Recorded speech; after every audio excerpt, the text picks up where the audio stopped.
வணக்கம், good morning, welcome back to Rainman studio. இது உங்கள் வெங்கடேஷ் எம்ஏஎஸ் ரெயின்மேனின் இனிய காலை வணக்கம். இன்றைய வானிலை நிகழ்வு 19 நவம்பர் 2024. உங்களுக்காக இன்றைய வானிலை நிகழ்வு பார்க்குறதுக்கு முன்னாடி இந்த சேனல் நீங்கள் சப்ஸ்கிரைப் பண்ணலைன்னா சப்ஸ்கிரைப் பண்ணிவிட்டு பெல் ஐக்கான் தொட்டு ஆல் நோட்டிஃபிகேஷன் எனேபிள் பண்ணிக்கோங்க. இன்றைய வானிலையில் இருக்கக்கூடிய மிக முக்கியமான விஷயம், மத்திய இந்திய பகுதிகளில் நிலவக்கூடிய அந்த உயரழுத்தம் காரணமாக இருக்கக்கூடிய அந்த வறண்ட காற்று வட தமிழகம் வரையிலும் நீடிக்கிறது.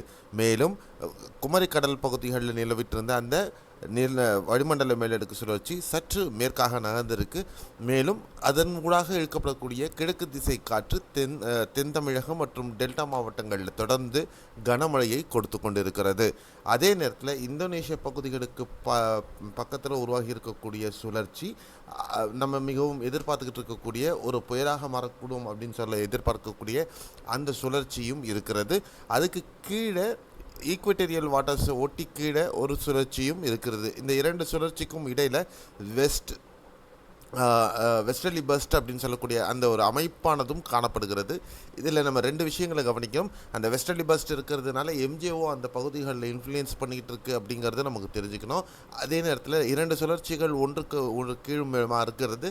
ஒரு ஈக்வட்டோரியல் ரோஸ்பி வேவ்னு சொல்லக்கூடிய அந்த இஆர் வேவ் வெப்ப அலைவும் அந்த பகுதிகளில் நீடிச்சுக்கிட்டு இருக்குது. அந்த இரண்டு அலைக்கழிவுகளும் அந்த பகுதிகளில் இருக்குது அப்படிங்கிறத நம்ம கவனிக்கணும். அதனால தான் வானிலை படிமங்கள் இந்த சுழற்சி வலுப்பெற்று மேலும் இலங்கைக்கு அருகில் வரும் அப்படின்னு எதிர்பார்க்கிறது. அதுக்கப்புறமா அது என்ன ஆக போகுது அப்படிங்கிறதுல வானிலை படிமங்கள்கிட்ட ஒரு ஒத்த கருத்தும் இன்னும் ஒரு எக்ஸாக்டாக நம்ம சொல்லக்கூடிய அளவுக்கு இல்லை.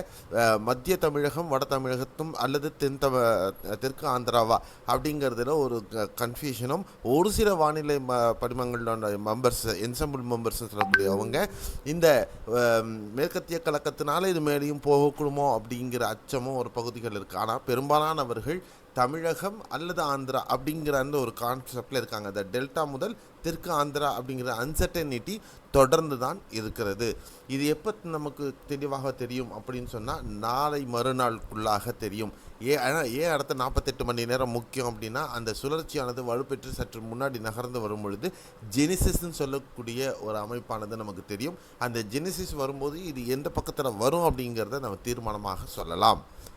அடுத்த 24 மணி நேரத்திற்கு மழை வாய்ப்பை பொறுத்தவரையிலும் தென் தமிழகத்தில் நாகர்கோவில், கன்னியாகுமரி, திருநெல்வேலி, தென்காசி மற்றும் மேற்கு தொடர்ச்சி மலை ஒட்டிய பகுதிகளில் கனமழைக்கான வாய்ப்பு இருக்குது. திருநெல்வேலி மாவட்டத்தில் பரவலாக இன்றைக்கி மழை இருக்க வாய்ப்பு இருக்குது. தூத்துக்குடி மாவட்டத்தில் பரவலாக விருதுநகர் மற்றும் ராமநாதபுரம், சிவகங்கை, புதுக்கோட்டையில் ஒரு சில பகுதிகள், தஞ்சை மற்றும் காரைக்கால், நாகை மற்றும் திருவாரூர், மன்னார்குடி இந்த பகுதிகளில் பரவலாக நேற்று மாதிரி இன்றைக்கும் கனமழை இருப்பதற்கு வாய்ப்பு இருக்குது.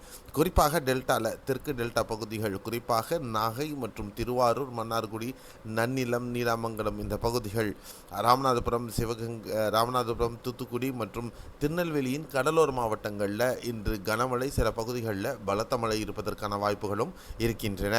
மற்ற பகுதிகள் சென்னை, திருவள்ளூர், காஞ்சிபுரம் பகுதிகளில் ஒரு சில பகுதிகளில் ஏதாவது ஒரு லேசான மழை, இப்போவே சென்னைக்கு தென்கிழக்காக ஒரு மழை மேகம் இருக்குது. அது வலுப்பெற்று வருமா அப்படிங்கிறத நம்ம பொறுத்திருந்து பார்க்கணும். அதே நேரத்தில் தெற்கு டெல்டா மற்றும் ராமநாதபுரம், தூத்துக்குடி பகுதிகளில் கனமழை மேகங்கள் இருக்கின்றன. ஸோ இது தொடர்வதற்கான வாய்ப்புகள் மீண்டும் இன்று மாலை, இரவு, நாளை விடியற் காலையிலையும் இந்த கனமழையானது தொடர வாய்ப்பு இருக்குது.